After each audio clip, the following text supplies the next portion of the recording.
So, welcome back to Third Age Reforged and to another battle replay, and today we are going to be seeing a rather odd orientation on the Black Gate, because it would seem that Gondor have marched right up to the front of the Black Gate, seen that no one is home, but then they've been ambushed from behind as Mordor are immediately going to come crashing in on them from behind. So Gondor are going to have to rapidly set up in a defensive posture around the fortress I'm sure they were intending to take, and try and beat off this Mordor force that is advancing towards them.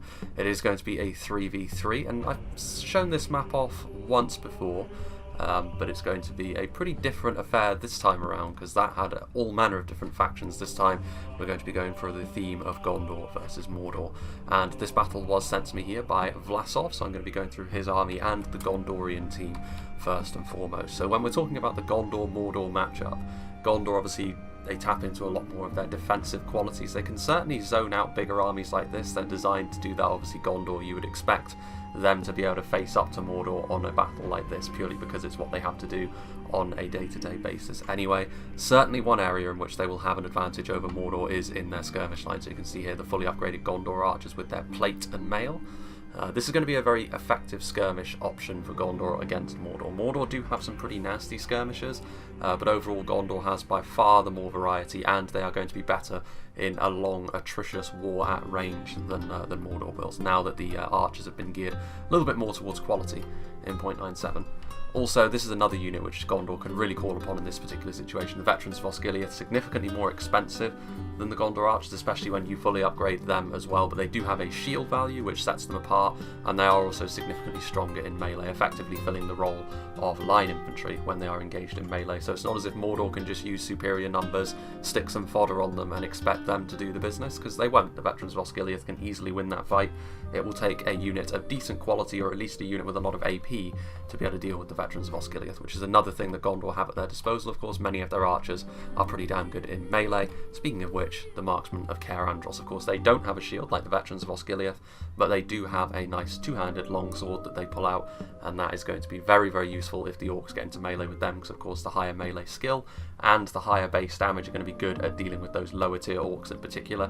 Even if a higher tier Mordor unit does close in on them, they will still lose, but they'll at least be able to put up a better fight than archers from other factions and may be able to. Even Umbar and Dale's archers tend to not be as strong as Gondor's in melee, even if they do have a little bit more in terms of armour or shields, or just a little bit better at range in general. Gondor, though, certainly can claim to be on the same sort of level. We also have some Pelagia Marines, nothing too special in terms of javelins. They're not too great in melee either, but having some javelins is always going to be a good idea, because if you can get them into the right position, they'll be able to do some really, really nice work and really start thinning out the inevitably larger Mordor armies that are going to be coming towards them. And also Mordor will be bringing cheap javelins of their own, so it makes sense that Gondor are going to be trying to engage in a bit of that as well. But Gondor will need to hold the front line, and their infantry will need to do a job, so there's fully upgraded Gondor infantry over here. Again, the plate and mail armour in tandem, and they're going to be backed up by Guards of Osgiliath in Vlasov's line, so some good pikes combined with some solid line infantry should be enough to make sure that this front line does hold against Mordor for the most part. They also have Citadel Guard hidden in here. I want to say hidden in here, mixed in here is probably a better term for that. Citadel Guard, they are very expensive, but they are very much worth it at the same time. You know, they have very good stats, very capable of engaging in melee with other infantry, as well as being deadly to cavalry as well, because they are of course armor piercing. They're one of those examples of a higher tier spear unit that is armor piercing. One of the real feathers in Gondor's cap is the fact that a lot of their higher tier polearm units tend to be armor piercing, which is going to be very useful against Mordor, because most of their defense doesn't come from defensive skill, it comes from their armor, so this is going to be very useful for them. And of course they can hold down a front line with their formations as well. The Fountain Guard are mixed in here as well, which is another example of one of Gondor's armor piercing polearms. They of course have the phalanx formation, which makes them incredibly dangerous from the front. Mordor are going to have to be very careful of this. I don't think they're going to be able to batter down Gondor as easily as they might do other factions, just barreling towards them with a lot of numbers. So Mordor will need to be careful. If they do get caught up on these higher tier Gondorian units for too long, they'll find their manpower starting to disintegrate. But we'll go on to their compositions in just a moment. More Fountain Guard back here. We also have some fully upgraded Axemen of Lasarnak. Very good unit, actually. I think their armour probably makes them look a little bit better than they actually are. They're not on the same sort of level stats-wise as something like the Ravenhelms, but one thing that they do have at their disposal is just the fact that in comparison to other axe units of a similar type, their armour values are much, much higher when you upgrade them like this, which makes them much better at keeping themselves alive than other axe units. I would say that for what they cost, especially if you upgrade them twice, they are a very good and efficient pick against factions which are a little bit more armour dependent. And I would put Mordor amongst that, to be honest with you, because even the lightly armoured units are not going to be a match for the Axemen of Lasarnak in melee anyway.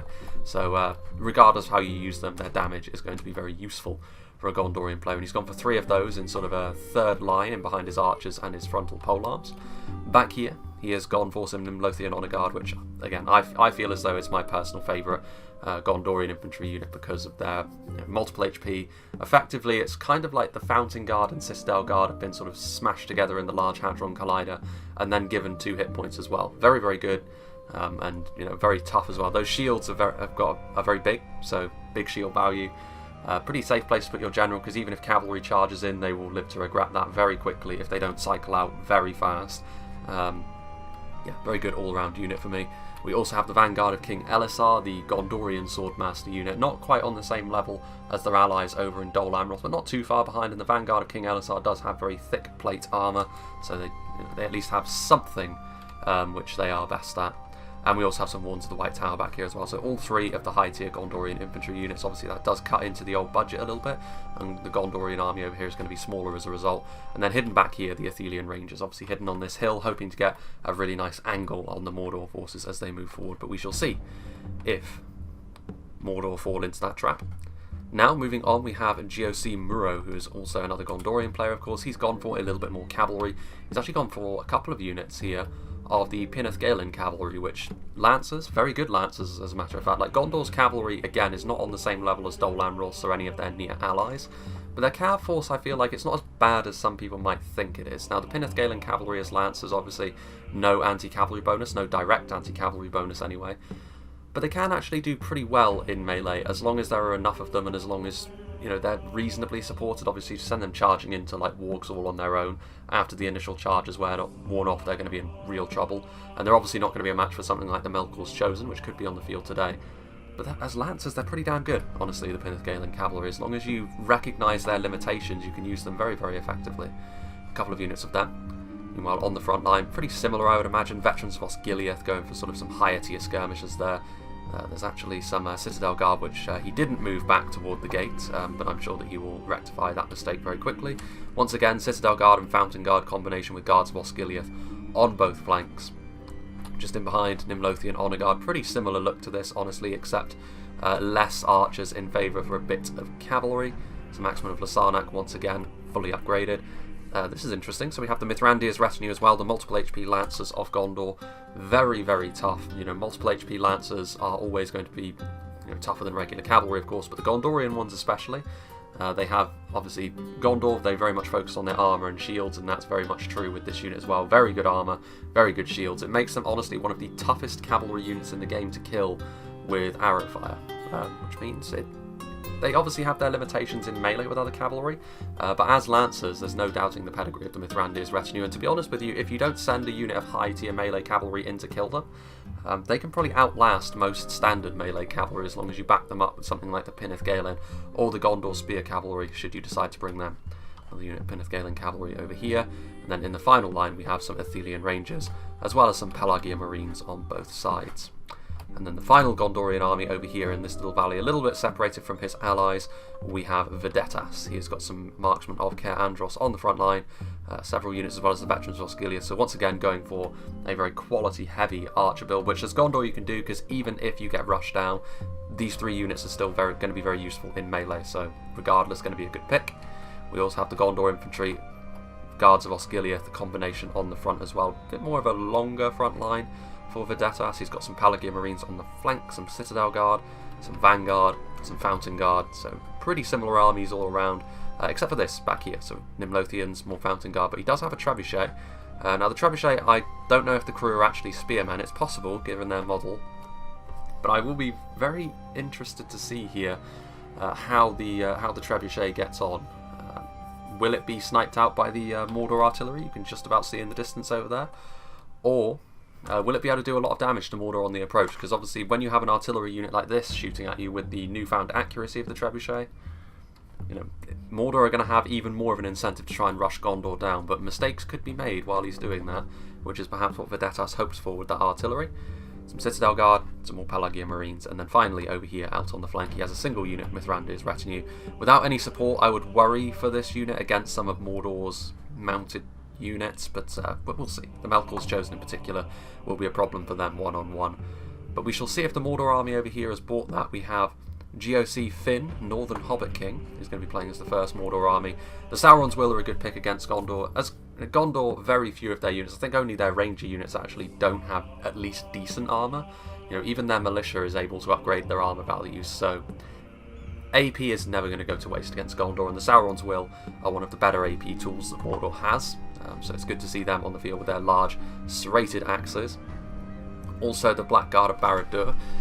Maybe not the worst pick here. I mean, in melee against a lot of the higher tier Gondorian infantry units like the Fountain Guard and Citadel Guard, they're going to get torn apart. But on the approach, they could make for a decent Vanguard unit because those big Great Shields will block a lot of those arrows that Gondor are going to be trying to pour into Mordor quickly. We shall see if that does prove to be the case. Right in the middle here we have the Olag High. Olag High are going to be pretty good at dealing damage quickly, but they need to be careful against the high-tier Gondorian units because a lot of them are going to be very good. Stuff like the Vanguard of King Elisar, even the Citadel Guard with their AP, going to be very good against the Olag High. So the Olag High need to be used well. You know, need to be cautious here. If you just throw them in, they're going to die to the high-tier Gondorian stuff.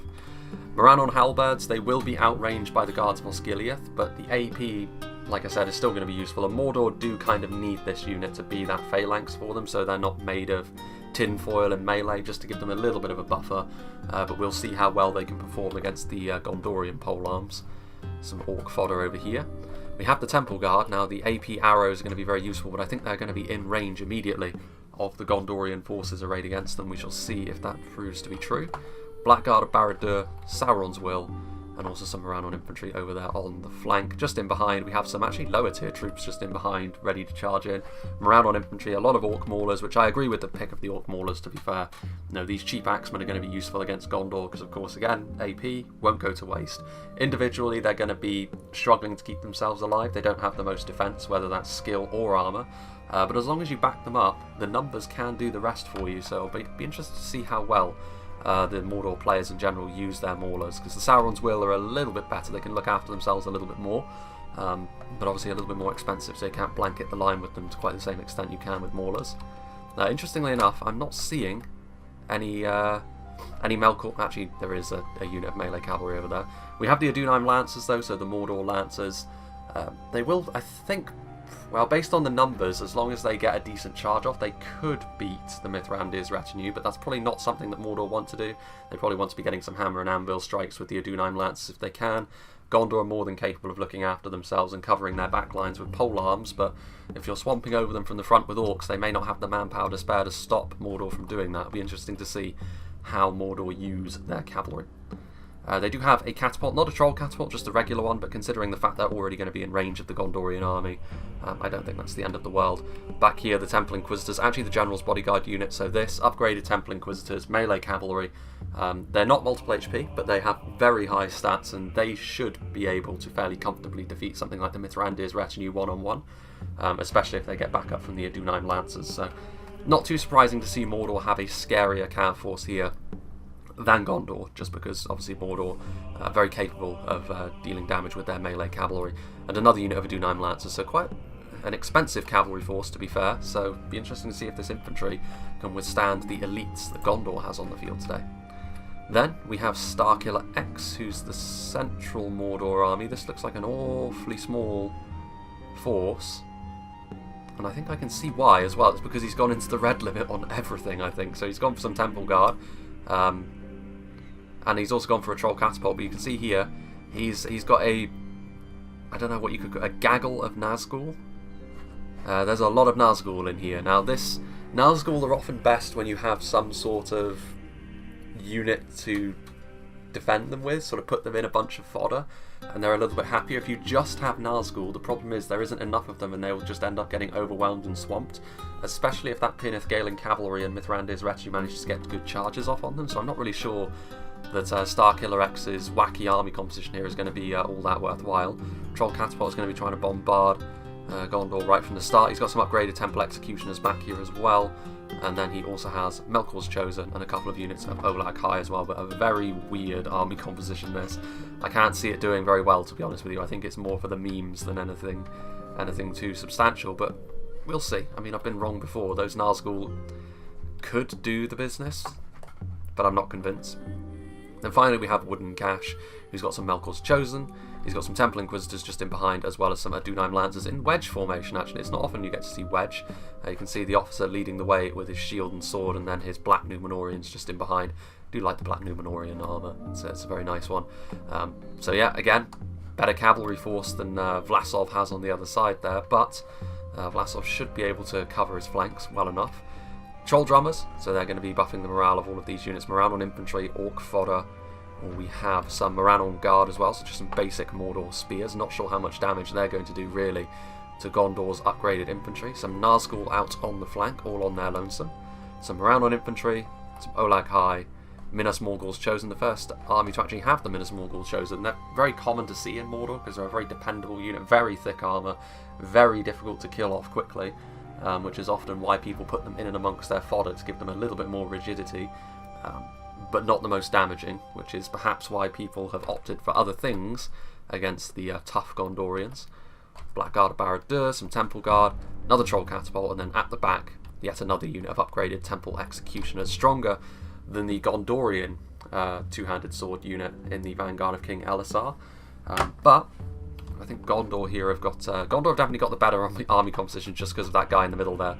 Not sure Starkiller realises quite what he's let himself in for with that one, but without further ado, let's begin.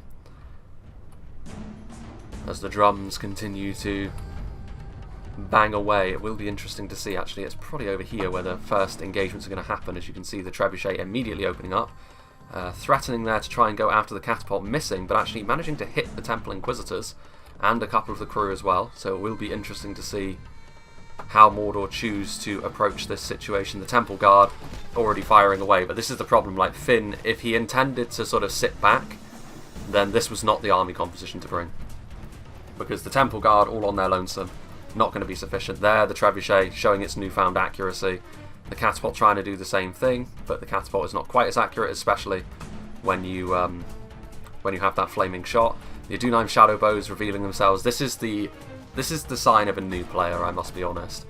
He's sending forward just 2 elite skirmishers, and he's expecting to be able to out-skirmish Gondor. He's actually got 2 units of Rangers as well.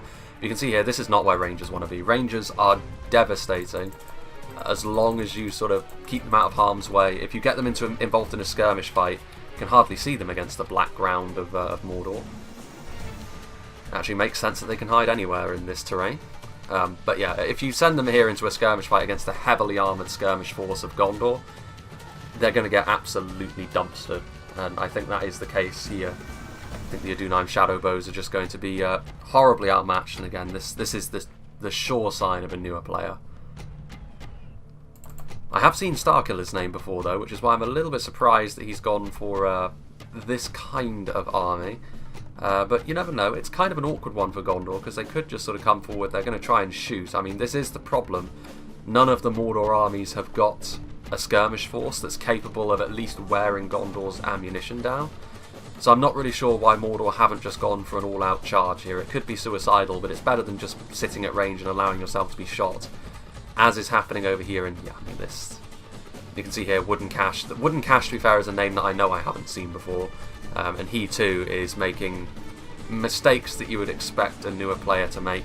Like, he's sending forward individual units which are just going to get ripped to pieces. Like, to be fair, Vlasov is expending his ammunition on a unit which maybe isn't all that worth it. But to be fair, as soon as they get into melee, these Gondorian skirmishers are easily going to be able to kill them off, especially if they're taking friendly fire in the back from their own catapult. The Mordor Catapult's also going after the lowest tier Gondor archer that's on the front line. He's not going after something like the Veterans or the Marksmen. I wouldn't recommend shooting the Catapult into these loose formation archers anyway. But yeah, all things considered, not the highest skill level we're seeing here. I had higher hopes, I think, for a battle which started with such a promising theme of Gondor versus Mordor in front of the Black Gate, but so far Mordor haven't really shown much of anything in terms of competency. But we do have at least the beginnings of some form of melee engagement, but it's not going to last for too long because we have the Orc fodder trying to go up against Axemen of Lasarnak, and the Orc fodder were already heavily depleted by the time they made it to the front line anyway, so this is going to be as one-sided a fight as you are likely to see in melee. So Mordor continuing to surrender the advantage here to the Gondorians. Those big two-handed axes, very long axes almost. Well, they're almost pole arms with how long those axes actually are. Pole axes. Some of them are pole axes, some of them have got like a little spike. But some of them are more Dane axe-like. Well, there go the Orc fodder anyway. Forward come them around on infantry. Forward come them around on guard, going forward in waves again. I've said before how terrible an idea this is. But my warnings fall on deaf ears much of the time. Marksman of Caer Andros taking some damage. The Dunaim Shadow Bows are here, but you can just see how much damage they've taken. To be fair, I mean, it's not the end of the world this for Mordor over here, because they are at least doing damage, but I mean, in terms of cost efficiency, Gondor will be absolutely thrilled that this is the way that Mordor have decided to play this, especially seeing as the Temple Guard are shooting at Marksmen of Caer Andros and not going after something like Fountain Guard or Nimlothian Honor Guard. Nimlothian Honor Guard. That would have been far worse for Gondor, as it is though. Good hit there from the catapult though, right into the centre of that Gondorian line, the Gondor infantry taking it on the chin. There's actually some pikemen as well, yeah, Guards of Osgiliath. So here comes another fiery ball of death from Mordor. Will it hit? More of a grazing hit, that one, but still a decent one. I think is he trying to snipe it out with his boulders? He is, but missing. Orc fodder threatening to come forward. That one hit. It was close enough that the splash damage did manage to destroy it. Yeah, in a fight between newer players, like I think this battle is sort of demonstrating, whoever has got the ability to sort of sit back and absorb the pressure tends to win, because newer players, I think, especially evidenced by how Mordor are approaching this battle, do not like to be aggressive. They really don't. They much prefer to sort of get into a nice neat formation and try and win the battle that way. Over here will be an interesting one though. Temple Guard continuing to shoot. Don't really know what sort of damage has been done to Moreau. There's some Athelian Rangers that have moved forward. There's some damage that's been done certainly to the Gondorian cavalry up here. I think maybe they charged in, bit off a little bit more than they could chew. The Gondor cavalry is starting to move forward now again. I'm actually quite surprised that Moreau hasn't been more aggressive against this Starkiller army, because this cavalry force that he has, if he gets just a few charges on Nazgul, because he's got nothing to defend any of these units. You might think the Trolls would, but if you get a nice charge on the Trolls, they'll be skewered just like anything else. Off go the Melkor's Chosen. Will be back there in just a moment, because Gondor now, the Dunaim Lancers charging in, but they've charged right into the front of this Gondorian force, and unsurprisingly, they're immediately under a lot of scrutiny. I mean, Gondor are better than most at being able to deal with cavalry in melee, because they have such a high concentration of spears and pikes and two-handed spears, and even stuff like their axemen are going to be able to deal decent damage over a period of time. There you can see some damage being done to the vanguard of King Elisar and Gondor archers. Dunaim Shadow Bows doing their thing. But you can see here that this very skeleton crew that Mordor sent forward being overwhelmed, and I think this is a most painful lesson for this player. Do not be sending forces which are just going to get swallowed whole, because Mordor are trading absolutely abysmally with Gondor here, and it's only a matter of time, I think, before Vlasov wins this fight. Over on the other side, it's a little bit more up in the air. I still feel as though Gondor across the field have a little bit of an advantage so far, but yeah, morale on guard routing, and of course if you send forward lower tier orcs all on their own without support, morale is also going to prove to be a big issue. In comes the Olag High, getting in there to the Citadel Guard, which, like I said, is maybe not the best target for a unit of trolls like this. Like, they'd be very comfortable against a unit of normal spears, even higher tier spears from other factions, but that AP is enough to make a fairly significant difference against a unit like the trolls. The Olag High here. The Temple Guard are moving in. I think they're out of ammunition, so they've pulled out their big two-handed blades They're going to be coming forward. I mean, Mordor still have a lot of forces, and Gondor have maybe overextended themselves a little bit. These Axemen of Lasarnak have gone in all on their lonesome, maybe biting off a little bit more than they can chew after taking a little bit of damage in melee to that first Mordor wave, and now the Blackguard of Barad-dûr and Troll Drummers together may be enough to finish them off, but the Troll Drummers not ideally suited for dealing with that sort of thing. Meanwhile, this very weird army from Starkiller is now being engaged. As you can see that the Olag High charging in, but again, like Citadel Guard, Nimlothian Honor Guard, Fountain Guard, all of these are the kinds of targets which the Olag High aren't going to be thrilled about fighting. And the Nazgul are just not here in enough numbers. They don't have enough of a meat shield between themselves and the enemy to really be effective over a long period of time. So, yeah, the meme composition has not really paid off, I think, in this case. The Temple Executioners are here. The problem is, though, they're fighting Fountain Guard head-on, so that Phalanx will be coming into effect. If the Phalanx isn't enough to keep the Temple Executioners at bay, then yes, they will win. But if it is, then the Fountain Guard will be able to deal some pretty significant damage to the best that Mordor have to offer. The Mithrandir's retinue are also in behind the lines now. The Troll Catapult getting showered with javelins from the side. Pelagia Marines, Pinnithgalen Cavalry moving around. Yeah. It was always going to be a poor composition, that one. And over here, Mordor, once again, kind of making the same mistake as on the other side, but Gondor have not responded well to this at all. Orc Maulers coming forward, and actually able to sort of finish off what's left of the Gondorian skirmish line. I mean, all it takes is for Gondor to just shift their infantry forward, and these Orc Maulers rout in no time at all. You can see here the Orc Fodder. This is where a unit like the Veterans of Osgiliath really earn their keep. When a unit of low-tier infantry comes up to them and tries to stop them from firing, they can easily beat them back. But there's also some Halberdiers on the front line, to be fair. And these Marksmen of Caer Andros, once again, just like with the Fountain Guard against the Temple Executioners, the Marksmen of Caer Andros are superior in melee in terms of stats, but that Phalanx and that AP could make the difference and tilt this fight in favour of the Morannon Halberds, especially considering the fact there's no other Gondorian archers that seem to be interested in shooting the Mordor Halberdiers. Very strange indeed. Meanwhile, back there you can see the Adunheim Shadowbows continuing to fire in. Their body piercing will help them somewhat, but they are shooting into the front of fully upgraded Gondor infantry, so those shields, that armour, very limited amount of damage they're going to be able to do, to be honest. Orc Fodder routing in the face of the Veterans of Osgiliath, earning their salt. And then over here, Orc Maulers charging in. Over here you can see the Citadel Guard are just easily going to be able to finish off. Like, the golfing quality is clear. The Orc Maulers, even their AP isn't going to be of great help against a unit of this quality. The AP of the Citadel Guard, to be fair, is probably not going to be all that useful against a low tier unit like this, but again, in terms of stats, it's like night and day, really. Meanwhile, way over on the other side, you can see Mordor still alive over here. Wooden Cache doing his best to stop the slow but inevitable advance of the steel-clad Gondorians. And the Blackguard of Barad-dûr are here in melee. I mean, if nothing else, visually this fight has been pretty damn nice to behold. Meanwhile, the Olag High are actually still alive in here. You can see that there are also the Temple Inquisitors charging in, the Melkor's Chosen trying to roll through. I mean, if Mordor are wise here, this is a good opportunity that they can use those Temple Inquisitors and Melkor's Chosen, get them around the side and start going after the Gondorian archers. Infantry in the middle, cavalry round the flanks. That's the first thing you learn to do in Total War. But yeah, I mean, in terms of quality though, like the Gondorian infantry just vastly outpaces most of what Mordor have, and Mordor were already quite wasteful.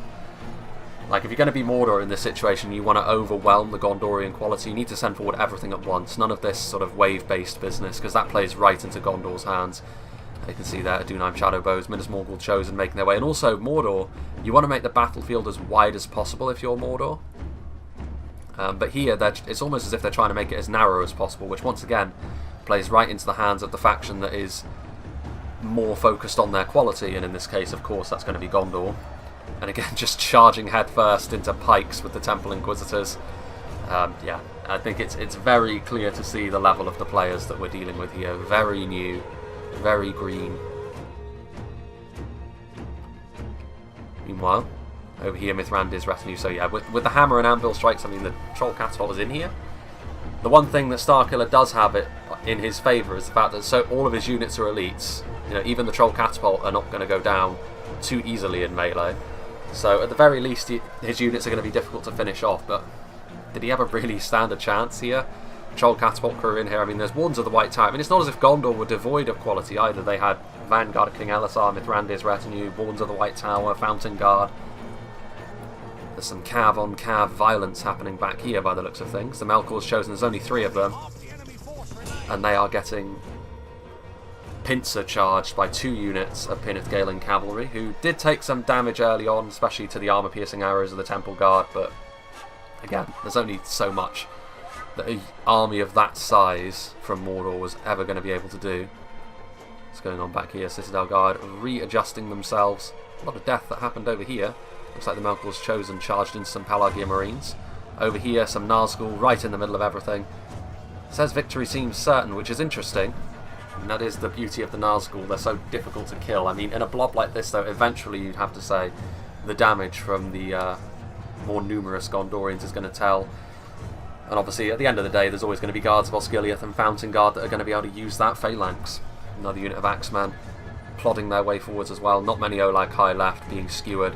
Temple Executioners in and amongst things, actually kind of ruining the formation of the Fountain Guard there, so that might be some sort of saving grace for Starkiller. It's ironic actually that Starkiller, even with this army, I would have to say, has done the best of the Mordor players, which says a lot because there was never going to be much he was going to be able to do.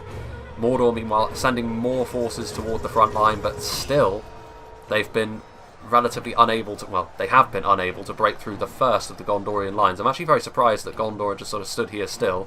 They have their entire infantry force, which could move in, the Gondor infantry, the pikes. Well, there goes Starkiller's general. Cut down by the cavalry. You can see that in some places Mordor have managed to push through, but again, it's all very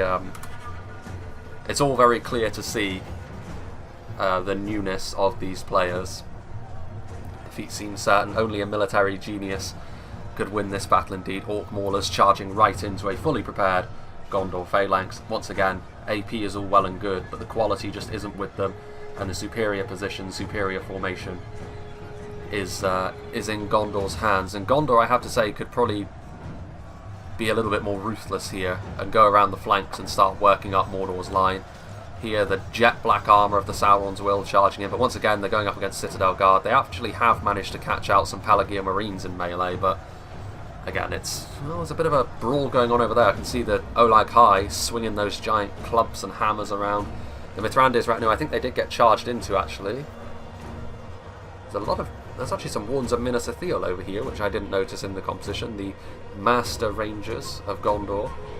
Fewer in number, but higher in damage.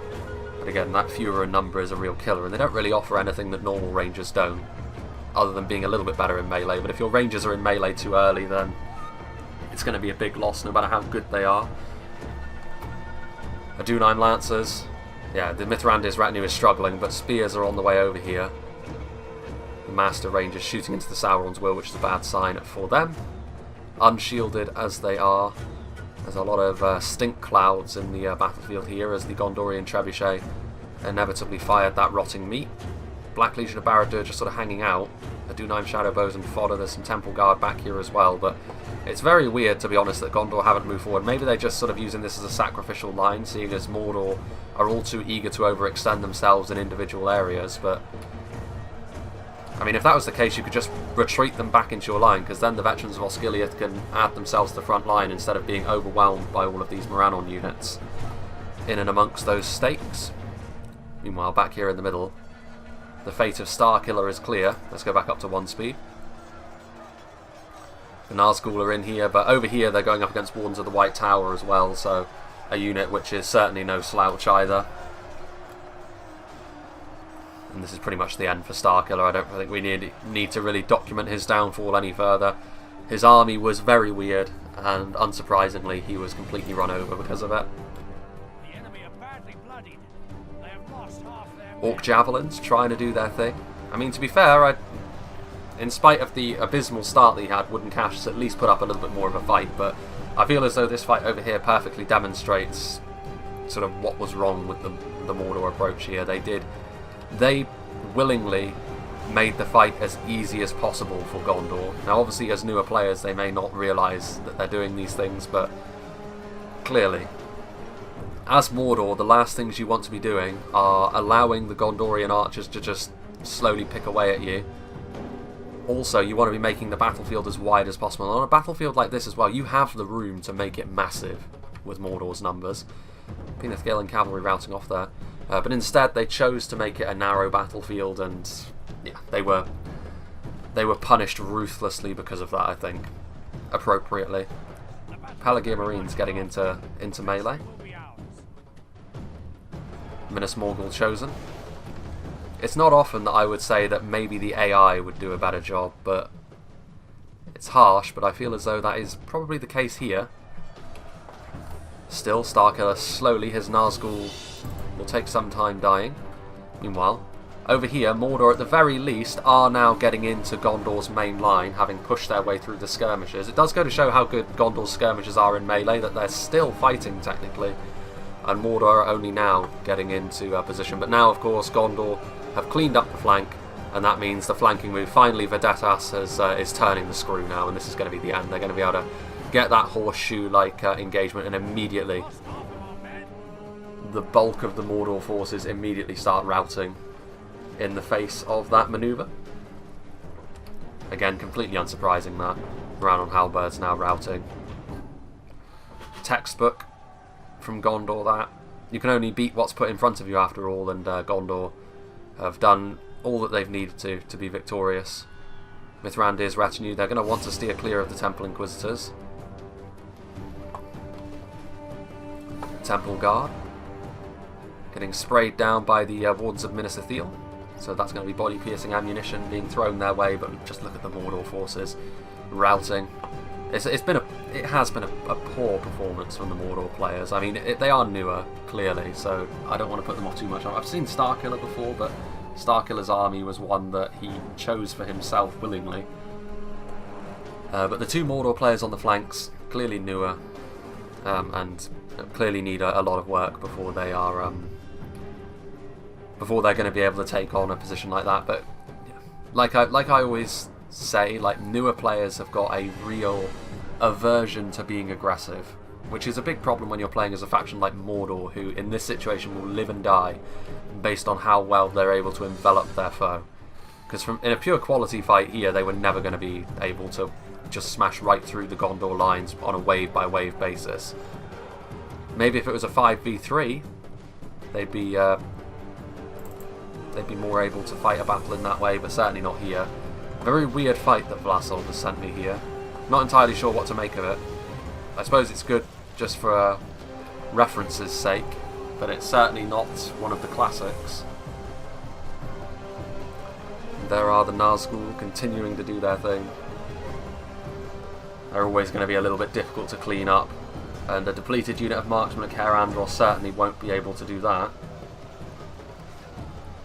The rest of the Gondorian army moving in. I mean, to be fair, over here, in spite of playing this rather poorly, Mordor have at least managed to do decent damage to the Gondorian army. It wasn't quite the same level as the other the free-for-all match the other day, where Dorwinion clearly just threw in the towel and just charged into Imladris, and Imladris barely lost anything. This, though, Mordor at least have made Gondor bleed a little bit, which, you know, for a newer player against a player who's played the game a little bit more, is perhaps all you can ask. Those trolls continuing to swing those clubs, doing their best, but an artillery crew is only going to be able to do so much. What's going on over here? Adunheim shadow bows. Here we can see the Temple Inquisitors charging in, pulling out those big great swords. But now, this is where their army also comes to its end, as what's left of Muro's forces. To be fair, Muro has got a fairly healthy army, but that was always going to be the case against Starkiller's force. Now, though, with all of these spears and axemen coming forward, a nice rear charge there from the Mithrandir's retinue. This is almost certainly going to be the end for Finn's Temple Inquisitors, and there he goes. He admits defeat now. I think he the cause is lost. And Gondor are probably thinking at this point why they didn't attack the Black Gate sooner, if this was the calibre of Mordor's leadership. because it's been all too easy this for Gondor. Very, very simple, but I suppose from the point of view of seeing how newer players play and what they generally do wrong, this is kind of a textbook example of that. And I'm sure that they will learn from this. But Wooden Cash has managed to last the longest, in spite of his early moves probably being the worst of the Mordor commanders, to be honest, sending in individual units to be slaughtered by the Gondorians, sitting back in general against that really powerful Vlasov skirmish force. But in the end, his army, perhaps, Vlasov at the very least was also a Gondorian player who attacked forwards into him, and I can appreciate that, because the others, they clearly knew what they were dealing with and destroyed their Mordor opposition pretty quickly, to be honest with you. What's left of the catapult crew has been destroyed, which means the last of those Minas Morgul chosen also defeated and running for the hills. Temple Executioners on the way back now, but I think they're probably going to admit defeat here before they get killed off, because there are 46 of them, and I doubt 100 frames is going to be enough for the Temple Executioners to be destroyed. But an interesting fight, bit of a weird one. Again, I chose this one because it's a little bit shorter. I thought it was going to be a case of both armies sort of charging together and dealing with one another. Oh no, it crashed. How weird. Well, I suppose I have actually heard it's not just me that's having crashing issues, which is honestly slightly more concerning for me, because if it's... we can talk about that another time, but suffice it to say, obviously I'm not going to stop doing Reforged, but I do feel as though the changes do need to be made sooner rather than later at this point, and it's not just for... if it's...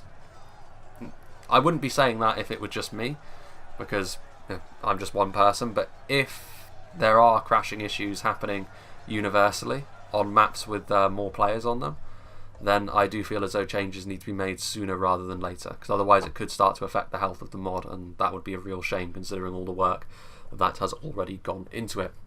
But yeah, I mean, just looking at this this particular situation, obviously very dominant performance by Gondor, not a classic battle by any means. I thought it was going to be a case of both armies sort of slamming into one another, tearing one another limb from limb, and it would be the ultimate battle of quality for Gondor or quantity for Mordor outside the Black Gate.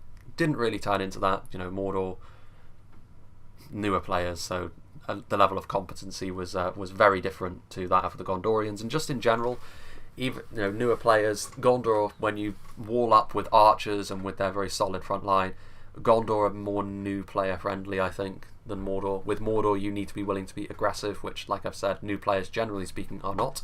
So I do hope that the new players in this lobby will sort of learn from this, and if they do want to play Mordor in the future, you've got to be willing to charge in. You're going to take losses on the approach, of course you are, but a rush for Mordor can be very effective, and I think this just shows that if you do try and sit back, if you do try and play conservatively against Gondor with the army compositions they had, discounting Starkiller's meme composition of course, you're just making it worse for yourself. You'll lose by a far greater margin than they would have if they just charged everything in and tried to overwhelm Gondor immediately. They would have done much better if they'd done that. They may still have lost. I do feel as though the compositions in this case, I think Gondor's were obviously better picked in the middle, but also on both flanks. I liked the Gondor armies. Mordor, maybe less of a focus on them, but they would have done better at the very least. It would have been far closer than it ended up being. So, more of a case study than a battle, this, I think. But still, big thank you to Vlasov for sending this one to me. It's always nice to see a themed battle, especially on a map as imposing as the Black Gate. You can just about see the turrets on it in the distance as it sort of comes through the mist. It is a very intimidating sight indeed. But yeah, next battle we'll go back to doing a slightly longer one. I'm not sure, again, I do need to be careful with what maps I pick, because if it's any of the new ones that are plastered in fences and assets, I just can't use it. Also, if it's any of the old cityscapes that have been even slightly changed, there's a case for saying that I shouldn't really be using that either, because Pelagia, of course, was a bit of a problem. But yeah, I think we will be doing a siege again. Not sure which one. Of course, I'd like to be doing Minas Ithil, but again, that's something which the hotfix has yet to introduce. Minas Ithil or Minas Tirith even. It's been quite a while since I've done a monster on Minas Tirith, but we shall see. Again, there's a lot that I can be choosing from, and yeah, I'm not really sure which one, because obviously I do need to go through them and make sure I pick one that maybe isn't likely to crash. But yeah, This is a new map though, and it doesn't crash. But then there's no fences. It's much less of a city and more of a sort of theme field battle, more so than anything else. But yeah, enough of my musing. I think that's enough for today. So I hope you enjoyed this, and I hope you will join me for whatever is next.